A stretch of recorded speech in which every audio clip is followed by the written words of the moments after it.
विद्यार्थी मित्रांनो, आपण सॉलिड स्टेट हा टॉपिक चालू केला होता. त्याच्यामध्ये आज आपण सेकंड लेक्चरमध्ये स्टडी करणार आहोत. What are the types of crystalline solids. की पाठीमागच्या लेक्चरमध्ये आपण डिस्टिंग्विश बिटवीन द क्रिस्टलाइन आणि अमॉर्फस सॉलिडचा स्टडी केला होता. जे क्रिस्टलाइन सॉलिड असतात ते अनआयसोट्रॉपिक असतात ते आपण सांगितलं होतं. अमॉर्फस सॉलिड जे असतात ते आयसोट्रॉपिक असं म्हटलं होतं, सांगितलं होतं. त्यानंतर जे क्रिस्टलाइन सॉलिड असतात ते ट्रू सॉलिड असतात आणि जे अमॉर्फस सॉलिड असतात ते सुपर कूल्ड लिक्विड असतात किंवा त्याला आपण सिडो सॉलिड म्हणतो. त्यानंतर एन्थाल्पी ऑफ फ्युजन ही डेफिनाइट क्रिस्टलाइन सॉलिडमध्ये असते आणि एन्थाल्पी फ्युजन इज इनडेफिनाइट ही तुम्हाला अमॉर्फस सॉलिडमध्ये पाहायला भेटते. त्यानंतर अमॉर्फस सॉलिडमध्ये इरेग्युलर अरेंजमेंट असते आणि क्रिस्टलाइन सॉलिडमध्ये रेग्युलर अरेंजमेंट असते. हे आपण पाठीमागच्या लेक्चरमध्ये स्टडी केलं. आजच्या लेक्चरमध्ये आपल्याला पाहिजे what are the classification of crystalline solids. Classifications of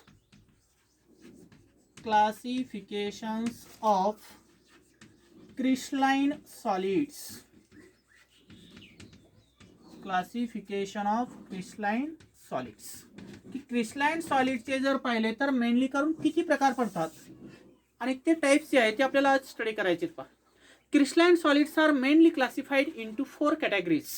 की आपल्याला क्रिस्टलाइन सॉलिड म्हणजे काय माहिती झालेलं आहे की त्याच्यामध्ये जी पार्टिकलची अरेंजमेंट जी असणार आहे ते रेग्युलर पॅटर्न असते आणि रेग्युलर अरेंजमेंट आपल्याला पार्टिकलची पाहायला भेटते. क्रिस्टलाइन सॉलिड हे ट्रू सॉलिड असतात. त्याची एन्थाल्पी फ्युजन ही डेफिनाइट असते आणि त्यांच्यामधले जे सॉलिड असतात ते अनआयसोट्रॉपिक सॉलिड असतात. तर असे वेगळ्या प्रकारचे घटक आपण या क्रिस्टलाइन सॉलिडमध्ये स्टडी केलेले आहेत.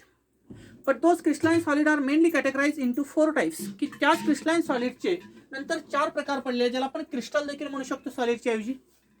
फर्स्ट आहे आयोनिक क्रिस्टल किंवा आयोनिक सॉलिड कशाला म्हणायचं.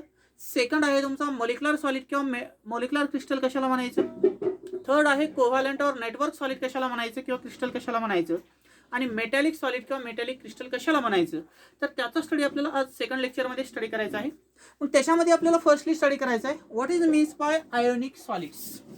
की आयोनिक सॉलिड कशाला म्हणायचं. This ionic solid is also called as ionic crystals. की आयोनिक सॉलिडलाच आपण जनरली काय म्हणत असतो, आयोनिक क्रिस्टल म्हणत असतो. आता आयोनिक सॉलिड आहे म्हणजे काय. The solids in which constituent particles are charged ions. Ionic सॉलिडची डेफिनेशन आपल्याला करता येते. The solids in which the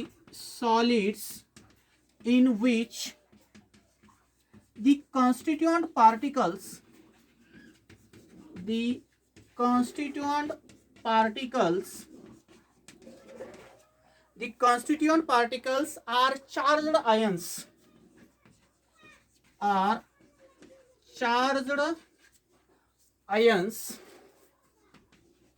Charged ions आहे म्हणजे कोणते असतील. दॅट इज कॅटायन्स और एनायन्स. कॅटायन्स अँड एनायन्स असतील. Charged ions held together by electrostatic force.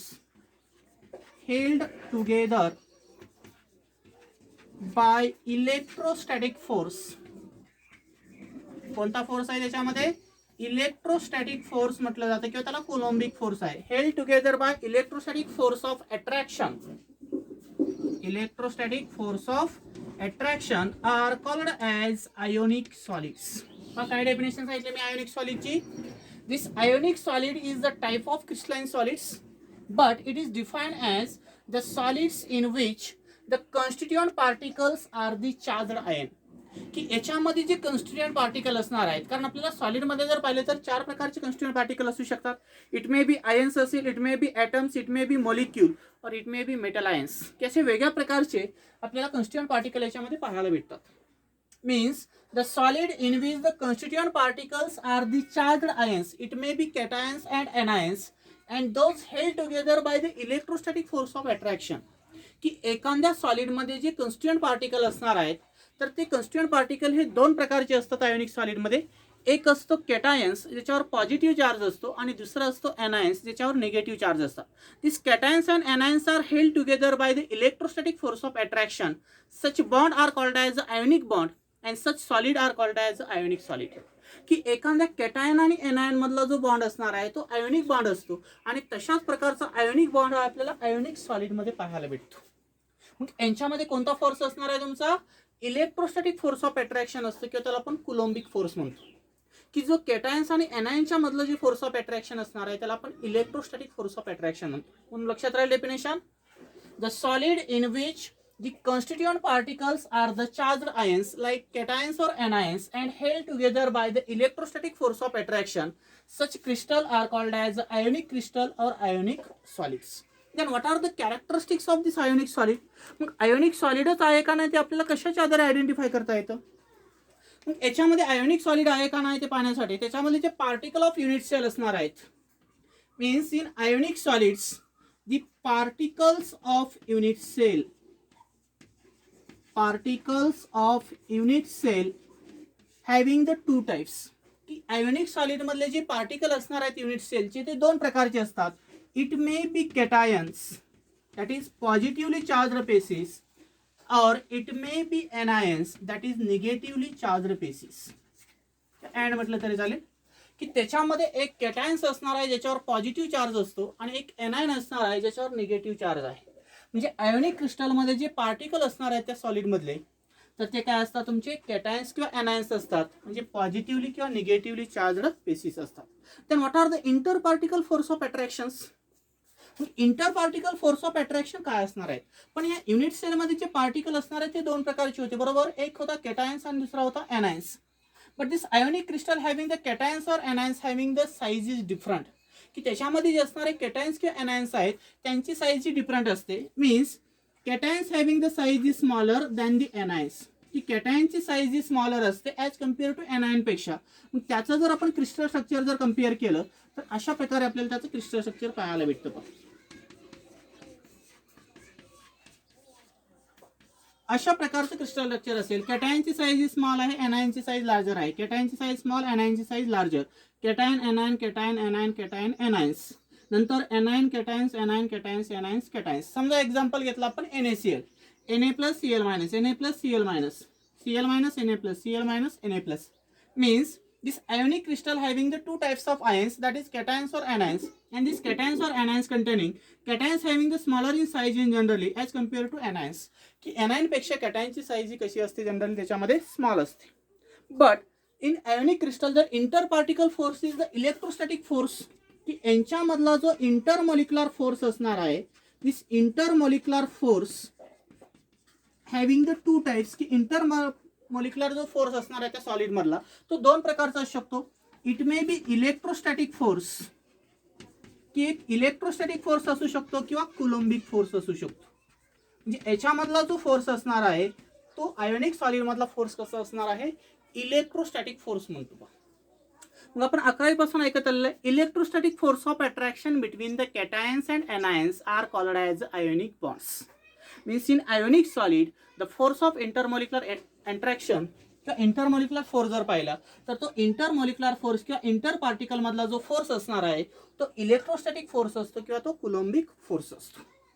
त्यानंतर याच्यामध्ये हार्डनेसपणा जर पाहिला तर most of the ionic solids are hard and brittles. की जे आयोनिक सॉलिड असतात ते हार्ड देखील असतात आणि ते कसे असतात ब्रिटल असतात म्हणजे कठीण आणि ठिसूळ असतात. की जेवढे काय आयोनिक सॉलिड असणार आहेत ते हार्ड असतात किंवा ते कसे असणार आहेत तुमचे ब्रिटल असणार आहेत. त्यानंतर त्याचा मेल्टिंग पॉईंट जर कम्पेअर केला this melting point of ionic solid is high. की आयोनिक सॉलिडचा मेल्टिंग पॉईंट हा कसा असतो हाय असतो. साधारण तो 600 डिग्री सेल्सिअस ते 3000 डिग्री सेल्सिअसच्या दरम्यान असतो. Means melting point of the ionic solid is higher that is the 600 degree Celsius to 3000 degree Celsius in between. की 600 ते 3000 डिग्री सेल्सिअसच्या मध्ये आपल्याला आयोनिक क्रिस्टलचे किंवा आयोनिक सॉलिड जे असणार आहेत तर त्यांचा मेल्टिंग पॉईंट आपल्याला पाहायला भेटतो. त्यानंतर त्यांची इलेक्ट्रिकल आणि थर्मल कंडक्टिव्हिटी जर आपण कम्पेअर केली तर काय असेल रे इलेक्ट्रिकल आणि थर्मल कंडक्टिव्हिटी सॉलिड स्टेटमध्ये. Means in general it is a poor conductor of heat and electricity. It is a poor conductors of heat and electricity. की हीट आणि इलेक्ट्रिसिटीचे हे कसे असतात पुअर कंडक्टर असतात. दिसतंय बघा खाली poor conductor of heat and electricity. की जेवढे काय तुमचे आयोनिक क्रिस्टल असणार आहेत ते poor conductor of heat and electricity असतात. मग याच्यामध्ये आपण एक्सेप्शनल जर पाहिलं तर याच्यामध्ये सॉलिड स्टेटमध्ये it is a poor conductor of heat and electricity, but in molten state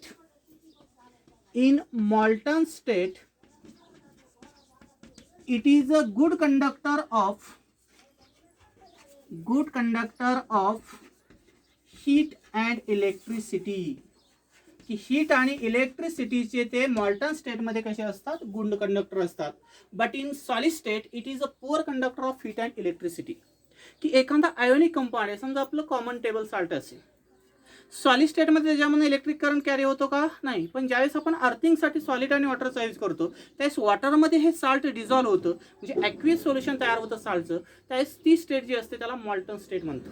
means any solids, की एखादा सॉलिड कंपाऊंड जो आयोनिक फॉर्ममध्ये असणार आहे तो जर आपण पाण्यामध्ये डिझॉल्व्ह केला तर त्या स्टेटला आपण मॉल्टन स्टेट म्हणतो. आणि त्या मॉल्टन स्टेटमध्ये तुमची इलेक्ट्रिसिटी कॅरी केली जाते.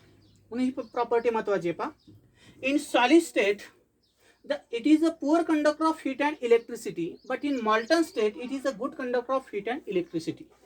की तो मॉल्टन स्टेटमध्ये इलेक्ट्रिसिटी कॅरी करू शकतो, पण सॉलिड स्टेटमध्ये तो इलेक्ट्रिसिटी कॅरी करत नाही.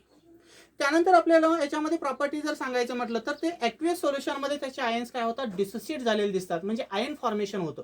की समजा आपण NaCl ला जर पाण्यामध्ये डिझॉल्व्ह केलं तर Na+ आणि Cl- आयन एक्झिस्ट होतात. Mean aqueous solution there is a dissociation of the ions.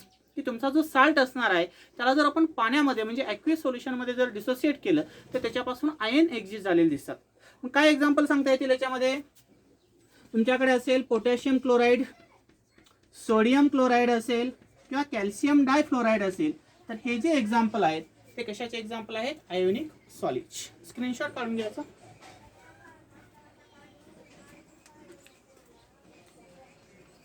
तर आहे लक्षात. हा पहिला types, what is the ionic solids, त्याची डेफिनेशन तुम्हाला इथे दिलेली आहे.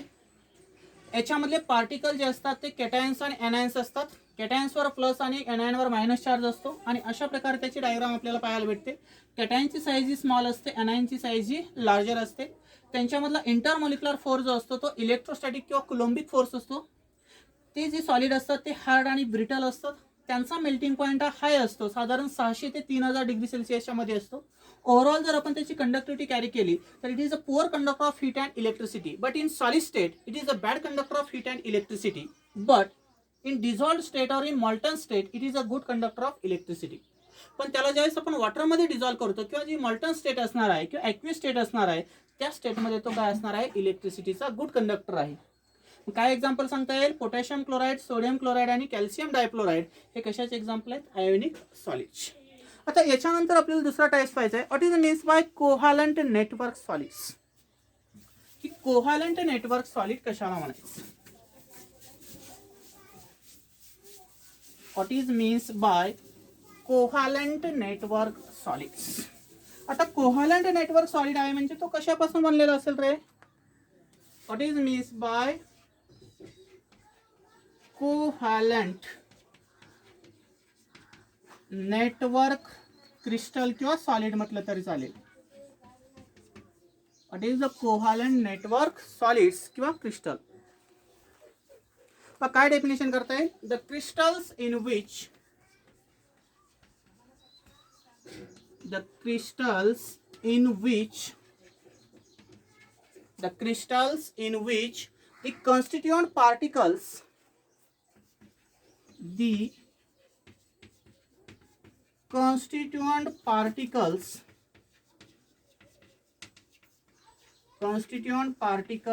are atoms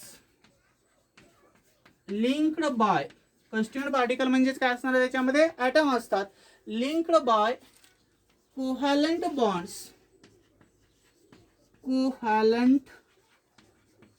bonds forming, त्याच्यापासून काय तयार होणार आहे, linked by covalent bonds forming continuous network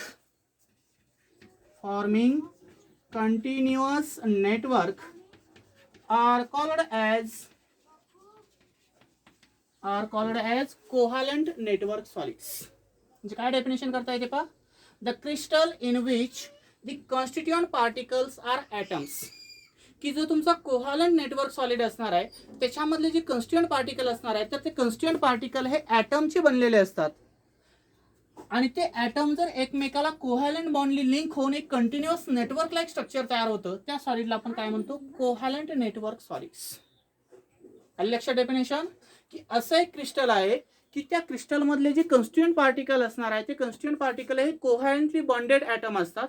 and these covalently bonded atoms are linked together to each other and there is a formation of a continuous network like structure. Such solids are called as a covalent network solids. आणि त्या सॉलिडला आपण generally काय म्हणत असतो, covalent network solids. मग त्याच्यामध्ये असणारे जे पार्टिकल्स ऑफ युनिट सेल असणार आहेत कशामधले, कोव्हॅलंट सॉलिड मधले, means particles of unit cell is made up of covalently bonded atom. Covalently bonded atoms. Covalently bonded atoms. की तुमचा जो कोव्हॅलंट सॉलिड असणार आहे की त्याच्यामधल्या युनिट सेलचे जे पार्टिकल असतात ते कोव्हॅलंटली बॉन्डेड ॲटमचे बनलेले असतात.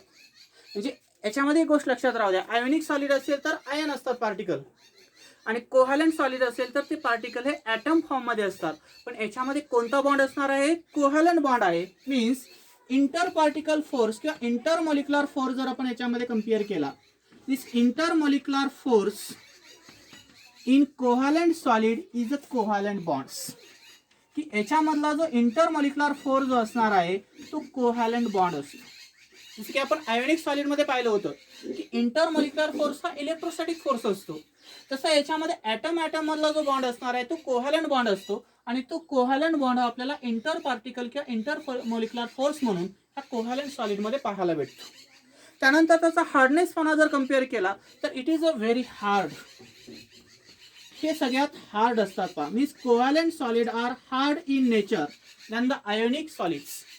की आयोनिक सॉलिड पेक्षा सुद्धा तुमचे जे कोव्हॅलंट सॉलिड असतात ते कसे असतात, तुमचे हार्ड असतात. त्यानंतर त्यांचा मेल्टिंग पॉईंट देखील हाय असतो. Is covalent solid having the melting point is high. की त्याचा जर आपण मेल्टिंग पॉईंट जर कम्पेअर केला, this melting point is high in covalent solid. आणि साधारण तो मेल्टिंग पॉईंट हा 1200 ते 4000 डिग्री सेल्सिअसच्या मध्ये असतो. इथे असतो साधारण मेल्टिंग पॉईंट 1200 ते 4000 डिग्री सेल्सिअस. कारण याचं नेचर ऑलरेडी हार्ड असल्यामुळे त्याला ब्रेक होण्यासाठी रिक्वायर्ड टेम्परेचर कसं लागणार आहे, जास्त लागणार आहे. म्हणजे त्याचा मेल्टिंग पॉईंट देखील काय असणार आहे, हाय असतो. आणि तो साधारण 1200 डिग्री सेल्सिअस टू 4000 डिग्री सेल्सिअसच्या इन बिटवीन मध्ये असतो. त्यानंतर it is a poor conductor of heat and electricity in general state. It is a poor conductors of heat and electricity. Poor conductor of heat and electricity. की generally जर आपण covalent सॉलिडच्या property जर compare केल्या तर ते poor conductor of heat and electricity असतात. Because there is a localized electrons are present in covalent atoms. की जे तुमची कोव्हॅलंट ॲटम असतात त्याच्यामध्ये लोकलाइज्ड इलेक्ट्रॉन असतात, म्हणजे एकाच जागेवर ते स्टॉप असतात. आणि ज्याच्यामध्ये डिलोकलाइज्ड इलेक्ट्रॉन असतात ते कसे असतात, तुमचे good conductor of heat and electricity असतात.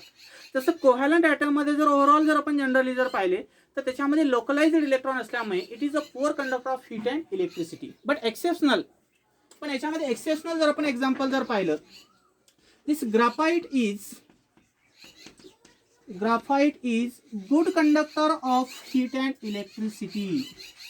Sorry, good conductor of electricity. की ग्राफाइट मध्ये जर पाहिलं आपण तर ग्राफाइट हा जनरली कसं असतं पहा, सॉफ्ट इन नेचर असतं त्याचं. त्यानंतर त्याचं 2 डायमेन्शनल स्ट्रक्चर असतं. याच्यामधलं कार्बनचं हायब्रिडायझेशन sp2 असतं. त्यावेळेस याचा जो ग्राफाइटचा जो इलेक्ट्रॉन असणार आहे ते इलेक्ट्रॉन कसे असतात, डिलोकलाइज्ड इलेक्ट्रॉन असतात. आणि डिलोकलाइज्ड इलेक्ट्रॉन असल्यामुळे ते काय असतात, तुमचे गुड कंडक्टर ऑफ इलेक्ट्रिसिटी असतात. याच्यामध्ये एक्सेप्शनल एक्झाम्पल लक्षात राहू द्या की graphite is a good conductor of electricity. असा क्वेश्चन असू शकतो, why graphite is a good conductor of electricity. Because in graphite it is generally soft in nature. Its structure is a 2-dimensional structure. This graphite containing carbon hybridization is sp2 hybridization due to their presence of pi bond किंवा pi electrons. की त्याच्यामध्ये pi electrons present असतात. And those pi electrons are the delocalized pi electron. Due to graphites are soft in nature and it is a good conductor of heat and electricity. की ग्राफाईटचं कार्बनचं hybridisation हे sp2 असल्यामुळे त्याच्यामध्ये एक पाय electron present असतो आणि जो पाय इलेक्ट्रॉन ज्याच्यामध्ये प्रेझेंट असतात ते मोबाईल होत असतात, म्हणजे डिलोकलाइज्ड होतात, एका जागेवरून दुसऱ्या जागेकडे स्थलांतर करत असतात, म्हणजे एका कार्बनकडून दुसऱ्या कार्बनकडे त्यांचं स्थलांतर होत असतं, म्हणजे डिलोकलायझेशन होतं. आणि ज्याच्यामध्ये असे डिलोकलाइज्ड इलेक्ट्रॉन असतात तो कंपाऊंड हा सॉफ्ट असतो आणि ते कसं असणार आहे, good conductor of heat and electricity. त्यानंतर एक्सेप्शनल मध्ये दुसरं एक्झाम्पल आहे, diamond is good conductor of heat. Good conductor of heat, की हीटचा गुड कंडक्टर काय आहे तुमचा, डायमंड आहे. कारण डायमंड हा कसा असतो, जनरली हार्ड असतो, बरोबर. त्याचं स्ट्रक्चर हे 3 डायमेन्शनल स्ट्रक्चर असतं. त्यानंतर याच्यामधलं कार्बनचं हायब्रिडायझेशन sp3 असतं आणि याच्यामध्ये लोकलाइज्ड इलेक्ट्रॉन्स प्रेझेंट असतात. कसले इलेक्ट्रॉन असतात, लोकलाइज्ड इलेक्ट्रॉन प्रेझेंट असल्यामुळे diamond is a good conductor of heats. पण डायमंडचा मेल्टिंग पॉईंट जर पाहिला तर साधारण त्याचा हायर मेल्टिंग पॉईंट असतो 3550 डिग्री सेल्सिअस असतो. पहा लक्षात राहू दे, एमसीक्यूला question. What is the melting point of diamond? The melting point of diamond is 3550, की 3550 डिग्री सेल्सिअस हा कशाचा मेल्टिंग पॉईंट आहे, डायमंडचा. डायमंड हा कसा आहे, हार्ड. ग्राफाईट कसा होता, सॉफ्ट. डायमंडचं स्ट्रक्चर कसं आहे, 3 डायमेन्शनल स्ट्रक्चर आहे. ग्राफाईटचं स्ट्रक्चर कसं होतं, 2 डायमेन्शनल स्ट्रक्चर होतं. डायमंडचं कार्बनचं हायब्रिडायझेशन काय होतं, sp3 म्हणजे सिंगल बॉन्ड असणार आहे. ग्राफाईटच्या कार्बनचं हायब्रिडायझेशन काय आहे, sp2 म्हणजे एक डबल बॉन्ड असणार आहे. याच्यामध्ये डिलोकलाइज्ड इलेक्ट्रॉन असतात, याच्यामध्ये लोकलाइज्ड इलेक्ट्रॉन असतात. याच्यामध्ये पाय इलेक्ट्रॉन प्रेझेंट असतो, डायमंडमध्ये पाय इलेक्ट्रॉन अब्सेंट असतो. म्हणून ग्राफाईट हा गुड कंडक्टर ऑफ इलेक्ट्रिसिटी आहे आणि डायमंड हा गुड कंडक्टर ऑफ हीट आहे. तर हे याच्या काही प्रॉपर्टीज आहेत, स्क्रीनशॉट काढून घ्यायचा. त्यानंतर आपल्याला याच्यामध्ये एक्झाम्पल काय सांगता येतील, पहा कोण सांगता याचं एक्झाम्पल. तर इथे 2 एक्झाम्पल तयार झाले, ग्राफाईट, डायमंड. दुसरं एक्झाम्पल सांगू शकता तुम्ही, फुलेरिन, बरोबर. तिसरं आणि चौथं एक्झाम्पल काय सांगू शकता तुम्ही, सिलिका. हे जे आहेत हे कशाचे एक्झाम्पल आहे, तुमची कोव्हॅलेंट नेटवर्क सॉलिडचे. पहा काय काय सांगितलं मी, पहा की कोव्हॅलेंट नेटवर्क सॉलिड मध्ये जे पार्टिकल असतात ते कोव्हॅलेंटली बॉन्डेड ॲटमचे बनलेले असतात. त्यांच्यामधला इंटरमॉलिक्युलर फोर्स हा कोव्हॅलेंट बॉन्डेड फोर्स असतो. ते सगळ्यात हार्ड असतात. त्यांचा मेल्टिंग पॉईंट हा हाय असतो 1200 ते 4000 डिग्री सेल्सिअसच्या मध्ये. ते generally poor conductor of heat and इलेक्ट्रिसिटीचे कॅरी करत असतात, किंवा त्याला आपण बॅड कंडक्टर म्हणू शकतो. एक्सेप्शनल मध्ये जर पाहिलं तर ग्राफाईट हा गुड कंडक्टर ऑफ इलेक्ट्रिसिटी म्हणून आपण यूज करतो आणि डायमंड हा गुड कंडक्टर ऑफ हीट म्हणून त्याचा आपण यूज करतो. डायमंडचा मेल्टिंग पॉईंट हा 3550 डिग्री सेल्सिअस आहे. हा सॉफ्ट असतो, हा हार्ड आहे, हा 2D स्ट्रक्चर दाखवतो, हा 3D स्ट्रक्चर दाखवतो. याचा हायब्रिडेशन sp2 आहे, याचं sp3. याच्यामध्ये डिलोकलाइज्ड इलेक्ट्रॉन आहे, याच्यामध्ये लोकलाइज्ड इलेक्ट्रॉन आहे. याच्यामध्ये पाय इलेक्ट्रॉन प्रेझेंट असतो, याच्यामध्ये पाय इलेक्ट्रॉन अब्सेंस असतो. एक्झाम्पल आपल्याला सांगता येतात ओव्हरऑल ग्राफाईट, डायमंड, फुलेरिन आणि सिलिका. आता याच्यानंतर आपल्याला तिसरा टाइप पाहायचा आहे, what is means bye metallic solids. Metallic solids कशाला म्हणायचं. आता मेटॅलिक सॉलिड आहे म्हणजे मेटल मधला जो बॉन्ड असणार आहे त्याच्यामधला बॉन्ड कोणता असतो, मेटॅलिक बॉन्ड असतो. मग त्याच्यापासून ऑब्टेन होणारा जो सॉलिड असेल त्याला आपण जनरली काय म्हणतो, मेटॅलिक सॉलिड्स. जे 3 नंबरचा सॉलिड आहे, what is means bye metallic crystals किंवा मेटॅलिक सॉलिड्स, की मेटॅलिक क्रिस्टल किंवा मेटॅलिक सॉलिड कशाला म्हणायचं. आता हे मेटॅलिक सॉलिड मध्ये जर पाहिलं तर crystalline solid formed by the atom of same metallic element held together by the metallic bonds, की याच्यामध्ये जे पार्टिकल असणार आहेत ते पार्टिकल मधला जो बॉन्ड असणार आहे मेटल आयनच्या, तर याच्यामध्ये कोणता बॉन्ड असतो तुमचा, मेटॅलिक बॉन्ड पाहायला भेटतो. Means in metallic solid the metallic bonds are presents but the particles of unit cell in between the metallic ions and sea of electrons. पण याच्यामध्ये जे पार्टिकल ऑफ युनिट सेल असणार आहेत, particles of unit cell, की metallic सॉलिडची जी unit cell आहे ती कोणत्या पार्टिकल पासून बनलेली असते, metallic ions. Metallic ions in a sea of electrons, in a sea of electrons. म्हणजे मेटल आणि एनायन्स म्हणजे metallic ions in a sea of electrons is generally called as a kernels. त्यालाच आपण जनरली काय म्हणतो, कर्नेल्स म्हणतो. पा collection of metal ions in a sea of localised electrons, delocalized electrons are called as a kernels. की समजा तुमच्याकडे अशा प्रकारचं स्ट्रक्चर असेल, positive electron, positive electron, positive electrons, electron positive, electron positive, electron positive. Positive आहे म्हणजे metal electron, metal electron, metal electron. तर अशा प्रकारचं जे स्ट्रक्चर आहे ते स्ट्रक्चर कशाचं असतं, तुमचं मेटॅलिक सॉलिडचं स्ट्रक्चर असतं. मग यांच्यामधला जो बॉन्ड असणार आहे तो मेटॅलिक बॉन्ड असतो. मग याच्यामध्ये जे पार्टिकल असणार आहेत युनिट सेलचे ते कशाचे बनलेले असतात, metallic ions in a sea of electrons. Means collection of metal ions in delocalized electrons are called as a kernels. की मेटल आयनच्या भोवती जे तुमचे डिलोकलाइज्ड इलेक्ट्रॉन असतात आणि त्याच्यापासून जो सॉलिड ऑब्टेन होणार आहे त्या सॉलिडला आपण मेटॅलिक सॉलिड म्हणत असतो. मग कलेक्शन ऑफ मेटल आयन्सलाच आपण जनरली काय म्हणतो, कर्नेल्स म्हणतो. आणि त्याच्या भोवती तुम्हाला सी ऑफ इलेक्ट्रॉन्स पाहायला भेटतात. असे मेटल आणि कॅटायन्स, सॉरी त्याला आपण सी ऑफ इलेक्ट्रॉन्स म्हणू, जे मेटल आणि एनायन्स यांच्यामधला जो बॉन्ड असणार आहे तो बॉन्ड जनरली काय असणार आहे, तुमचा मेटॅलिक बॉन्ड असतो. त्यानंतर आपल्याला याच्यामध्ये वेगळ्या प्रकारच्या प्रॉपर्टी कम्पेअर करता येतात. जसं की याच्यामध्ये कोणता बॉन्ड असू शकतो. मग याच्यामध्ये जर पाहिलं तर मेनली करून कोणता बॉन्ड आहे तुमचा, मेटॅलिक बॉन्ड असतो. त्यानंतर याच्यामध्ये जर आपण बाकीच्या प्रॉपर्टी कम्पेअर जर केल्या तर it is a variable from soft to very hard. की जनरली तो सुरुवातीला सॉफ्ट असतो आणि नंतर हार्ड होतो. म्हणजे तुमचा जो मेटॅलिक सॉलिड असणार आहे तो जनरली काय असतो, सुरुवातीला इनिशियली सॉफ्ट असतो आणि नंतर तो तुम्हाला हार्ड झालेला दिसतो. त्यानंतर त्याचा मेल्टिंग पॉईंट हाय असतो किंवा वाईड रेंजमध्ये मेल्टिंग पॉईंट असतो. Means melting point is higher than the ionic or covalent solid, than the ionic or covalent solids. की कोव्हॅलेंट और आयोनिक सॉलिड पेक्षा याचा जो मेल्टिंग पॉईंट असणार आहे तो हायर असतो. Means melting point is higher than the ionic or covalent solids. आणि साधारण याचा मेल्टिंग पॉईंट जर पाहिला तर -39 डिग्री सेल्सिअस पासून 400 डिग्री सेल्सिअस असतो. किती असतो, -39 डिग्री सेल्सिअस पासून 3400 डिग्री सेल्सिअस पर्यंत याचा काय असतो, मेल्टिंग पॉईंट असतो. म्हणजे सगळ्यात हायर मेल्टिंग पॉईंट कशाचा आहे, मेटॅलिक सॉलिडचा. 2 नंबरला कशाचा असेल, आयोनिक सॉलिडचा. आणि सगळ्यात कमी कोणाचा असणार आहे, तुमचा कोव्हॅलेंट सॉलिडचा असतो. त्यानंतर it is a good conductor of heat and electricity. It is a good conductor of heat and electricity. की याच्यामधनं हीट आणि इलेक्ट्रिसिटी कॅरी केली जाते. Because in metallic solids there is a metals are present, due to their metals mobile or delocalized electrons is present. की मेटलमध्ये delocalized किंवा mobile electron present असल्यामुळे एका एंडकडून दुसऱ्या एंडकडे ते इलेक्ट्रॉन डिलोकलाइज्ड होत असतात. Due to it is a good conductor of heat and electricity. म्हणून त्याच्यामधनं कंडक्टिव्हिटी काय केली जाते, कॅरी केली जाते. त्यानंतर most of the metals are malleable in nature. की बरेचसे मेटल हे कसे असतात, मॅलायबल असतात.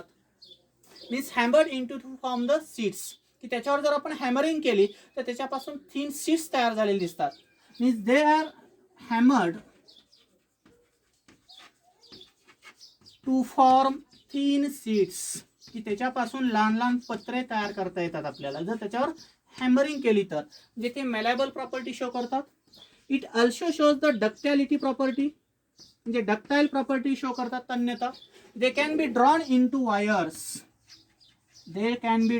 To wires. की त्याच्यापासून आपल्याला थिन वायर तयार करता येतात, जसे की कॉपर आणि अल्युमिनियमची तार असेल. It also shows the lustre. की ते लस्टर प्रॉपर्टी शो करतात किंवा शायनिनेस पण शो करतात. इट ऑल्सो शोज द सोनारस, म्हणजे साऊंड प्रोड्युसिंग तयार करत असतात. तर ह्या ज्या प्रॉपर्टी आहेत ते आपल्याला मेटॅलिक सॉलिडमध्ये पाहायला भेटतात. कोणकोणत्या प्रॉपर्टी आहेत पहा, की याच्यामध्ये मेनली करून जे पार्टिकल ऑफ युनिट सेल असतात ते metallic ions in sea of इलेक्ट्रॉनने बनलेले असतात. आणि त्यालाच आपण collection of metal ions and sea of electrons is called as a kernels. याच्यामध्ये कोणता बॉन्ड असतो, तुमचा मेटॅलिक बॉन्ड प्रेझेंट असतो. त्यानंतर त्याचा हार्डनेसपणा जर पाहिला तर इनिशियली तो सॉफ्ट असतो आणि नंतर हार्ड झालेला दिसतो. मेल्टिंग पॉईंट हा याचा हायर असतो ॲज कम्पेअर टू आयोनिक आणि कोव्हॅलेंट सॉलिडपेक्षा. आणि साधारण तो -39 डिग्री सेल्सिअस पासून 3400 डिग्री सेल्सिअसच्या दरम्यान असू शकतो. त्यानंतर it is a good conductor of heat and electricity due to presence of mobile electrons, की त्याच्यामध्ये मोबाईल किंवा डिलोकलाइज्ड इलेक्ट्रॉन प्रेझेंट असल्यामुळे त्याच्यामधनं कंडक्टिव्हिटी कॅरी केली जाते. It is a malleable means hammered into form thin sheets, की तो वर्धनीयता show करतो ज्याच्यापासून आपल्याला पातळ पत्रे तयार करता येतात. It shows the ductility property, it trans into thin wires, की त्याच्यापासून आपल्याला वेगळ्या प्रकारचे वायर्स तयार करता येतात जसे की कॉपर आणि ॲल्युमिनियमची तार असेल. त्यानंतर it shows the lustre or shiny property and it also shows the sonorous property, म्हणजे साऊंड प्रोड्युसिंग जी प्रॉपर्टी आहे ती देखील आपल्याला याच्यामध्ये पाहायला भेटते. मग काय एक्झाम्पल सांगता येतील सांगा. सोडियम मेटल असेल, पोटॅशियम मेटल असेल, मॅग्नेशियम मेटल असेल, सिल्वर मेटल असेल, गोल्ड मेटल असेल, कॉपर मेटल असेल, कोबाल्ट असेल. हे जे एक्झाम्पल आहेत ते कशाचे एक्झाम्पल आहेत, मेटॅलिक सॉलिडचे. स्क्रीनशॉट काढून घ्या. पण त्यानंतर आता शेवटचा टाईप पाहायचा आपल्याला क्रिस्टलाइन सॉलिड मधला. What is means bye molecular solids, की मॉलिक्युलर सॉलिड कशाला म्हणायचं.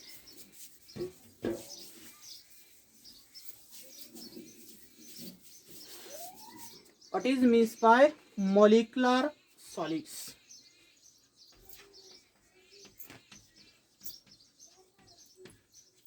Molecular solids.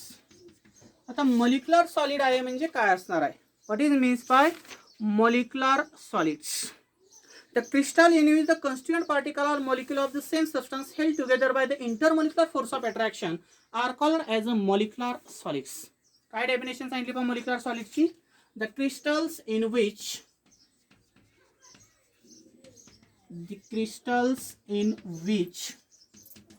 असा एक क्रिस्टल आहे. The crystals in which the constituent particles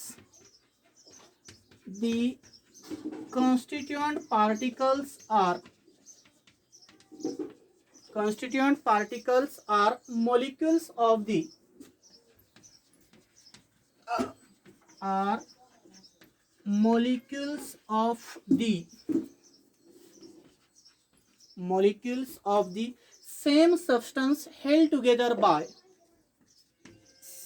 same substance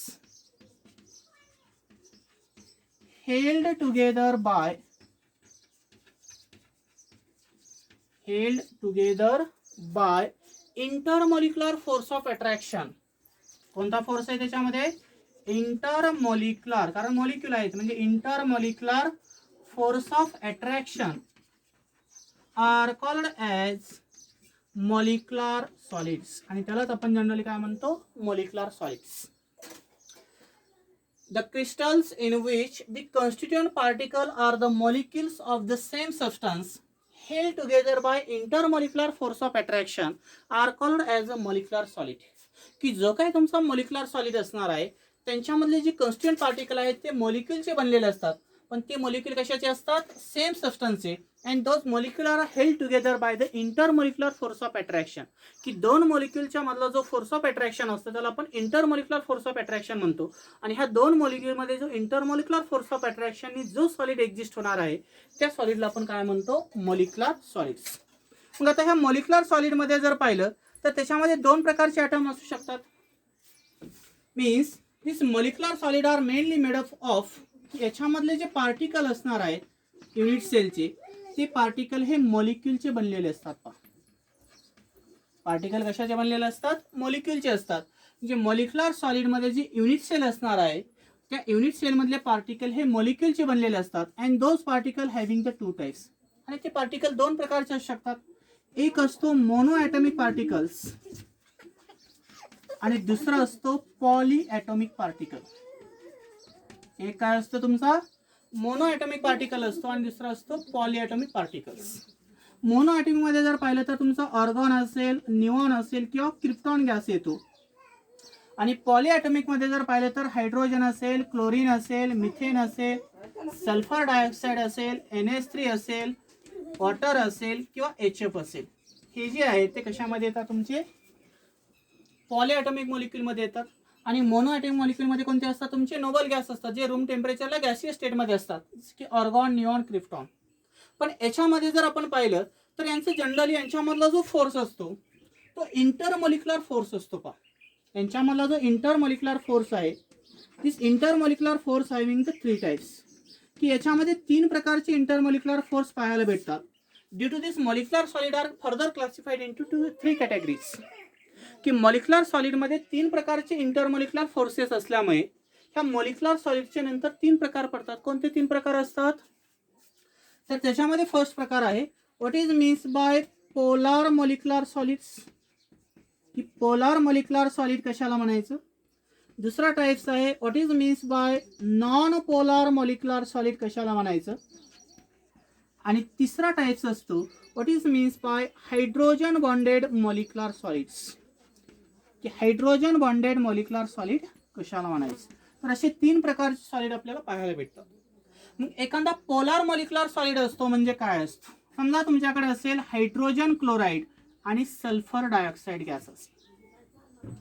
मग तुमचा जो हायड्रोजन क्लोराईड आणि सल्फर डायऑक्साईड जो गॅस असणार आहे तर हे जनरली काय असतात तुमची गॅसियस स्टेटमध्ये असतात. आणि त्याचं ज्यावेळेस आपण सॉलिडिफिकेशन करतो त्यावेळेस त्या HClचं सॉलिडिफिकेशन होतं आणि सल्फर डायऑक्साईड देखील सॉलिडिफिकेशन होतं. आणि त्यावेळेस HCl हा सॉलिड स्टेटमध्ये आणि सल्फर डायऑक्साईड आपल्याला सॉलिड स्टेटमध्ये पाहायला भेटतो. पण यांच्यामधलं जे सॉलिडचं नेचर असणार आहे ते पोलार नेचर आहे. कारण याच्यामध्ये डायपोल डायपोल फोर्सेस प्रेझेंट असतो. म्हणजे कोणता फोर्स असतो तुमचा डायपोल डायपोल फोर्स प्रेझेंट असतो. मग डायपोल डायपोल फोर्स आहे म्हणजे त्याला आपण डायपोल डायपोल इंटरॅक्शन म्हणतो. की कॅटायन्स आणि एनायन्स यांच्यामधलं जे फोर्स ऑफ अट्रॅक्शन असणार आहे त्याला आपण डायपोल डायपोल अट्रॅक्शन म्हणतो.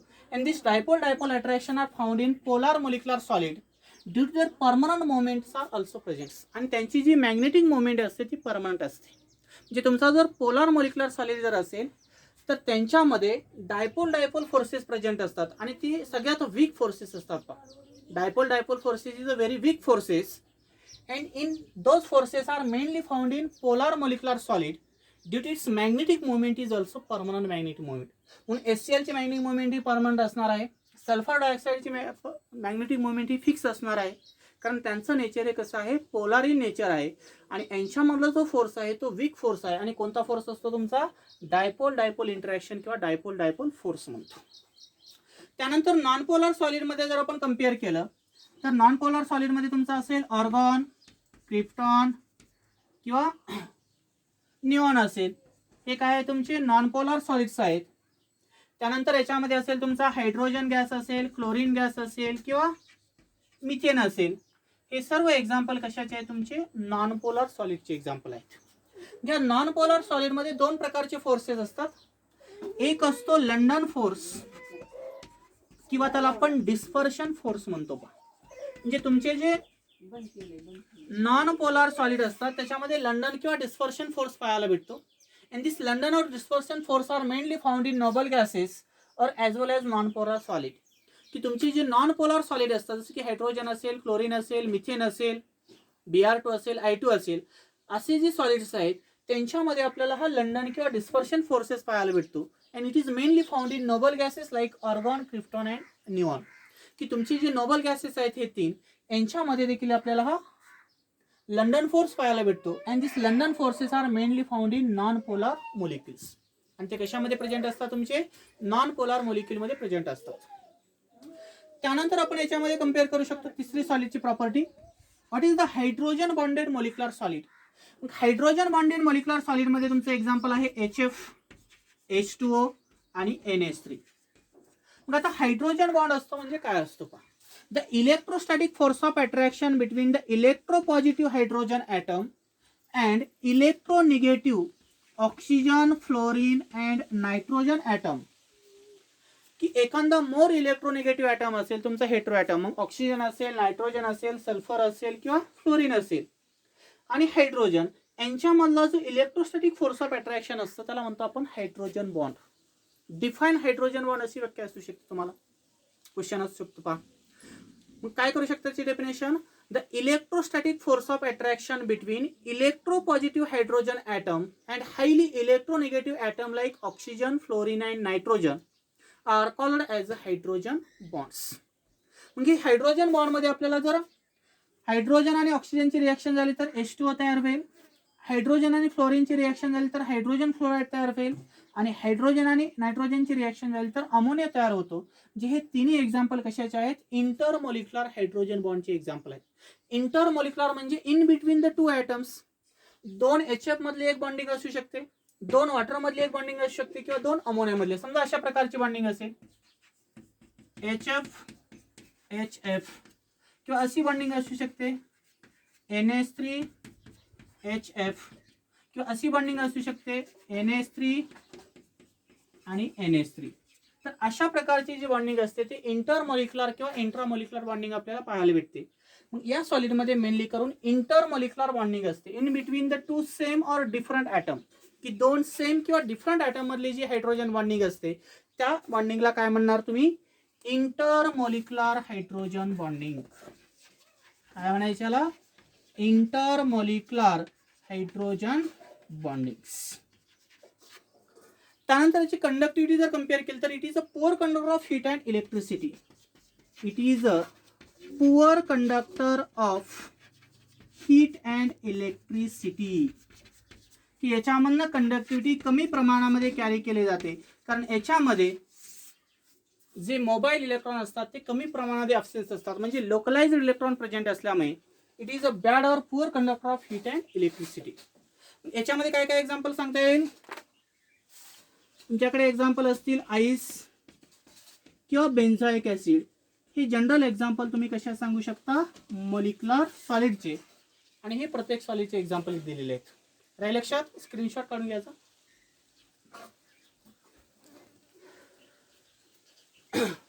तर हा मॉलिक्युलर सॉलिड हा पॉईंट सगळ्यात महत्त्वाचा आहे. पण तुम्हाला इथे डेफिनेशन दिली. मॉलिक्युलर सॉलिडमध्ये पार्टिकल हे कशाचे बनलेले असतात? मोनो ॲटॉमिक किंवा पॉलिॲटॉमिक मॉलिक्युलचे बनलेले असतात. मोनो ॲटॉमिकमध्ये काय एक्झाम्पल सांगितले मी? ऑर्गॉन, निऑन आणि क्रिप्टॉन. पॉलिॲटॉमिकमध्ये hydrogen, chlorine, methane, sulphur dioxide, ammonia, water आणि हायड्रोजन फ्लोराइड्स. याच्यामध्ये तीन प्रकारचे इंटरमॉलिक्युलर फोर्सेस प्रेझेंट असतात. त्यामुळे ह्या सॉलिडचे तीन प्रकार पडतात. पोलार मॉलिक्युलर सॉलिड याच्यामध्ये डायपोल फोर्स प्रेझेंट असतो. नॉन पोलार मॉलिक्युलर सॉलिड याच्यामध्ये लंडन किंवा डिस्पर्सिव्ह फोर्स प्रेझेंट असतो. हायड्रोजन बॉन्डेड मॉलिक्युलर सॉलिडमध्ये हायड्रोजन बॉन्डिंग प्रेझेंट असते. त्या प्रत्येकाचे एक्झाम्पल तुम्हाला इथे मी सांगितलेले आहेत. याच्यामध्ये लोकलाइज्ड इलेक्ट्रॉन प्रेझेंट असल्यामुळे it is a bad conductor of heat and electricity.